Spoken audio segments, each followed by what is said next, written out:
លេចមុខរថយន្តពីរម៉ូដែលអមដំណើរនិងដឹកនាយករដ្ឋមន្ត្រីថ្មីកម្ពុជាប្រជុំកំពូលអាស៊ាននៅឥណ្ឌូនេស៊ី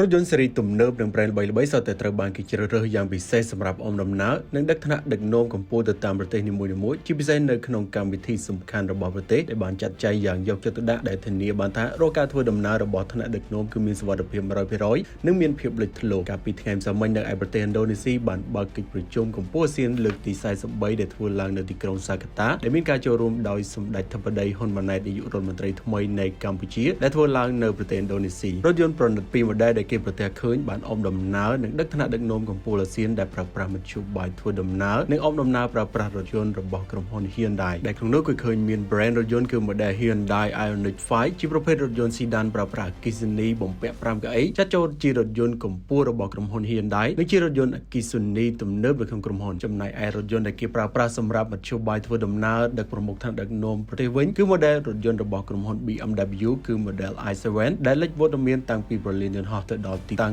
កិច្ចប្រជុំកម្ពុជាអាស៊ានតែម្ដងដែលធ្វើដំណើរដោយប្រមុខថ្នាក់ដឹកនាំគ្រប់ប្រទេសដែលបានចូលរួមរថយន្តប្រណិតមួយនេះប្រើប្រាស់អគ្គិសនីសុទ្ធ 100% ដែលសាកថ្មពេញម្ដងអាចជិះបាន510គីឡូម៉ែត្រប្រើកម្លាំង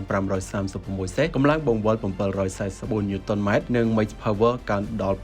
536កម្លាំងសេះប្រើប្រាស់ប្រអប់លេខអូតូចំនួនថ្មីញាត់បច្ចេកវិទ្យាសុវត្ថិភាពការពារអ្នកដំណើរនៅក្នុងរថយន្តដល់ទៅ9ចំណុចប្រព័ន្ធសុវត្ថិភាពទី1គឺ Side Impact Protection ទី2 Steering Lane Control Assistant ទី3 Emergency Stop Assistant ទី4 Lane Change Assistant ទី5 Active Cruise Control with Stop and Go ទី6 Crash Active Head Restraint ទី7 Active Protection with Attentiveness Assistant ទី8 Cornering Brake Control ឬ CBC និងទី9គឺ Cross Sensor រថយន្តអគ្គិសនីរបស់ BMW i7 X-Drive 60នេះប្រើប្រាស់ពេលសាក់ភ្លើងពី10ទៅ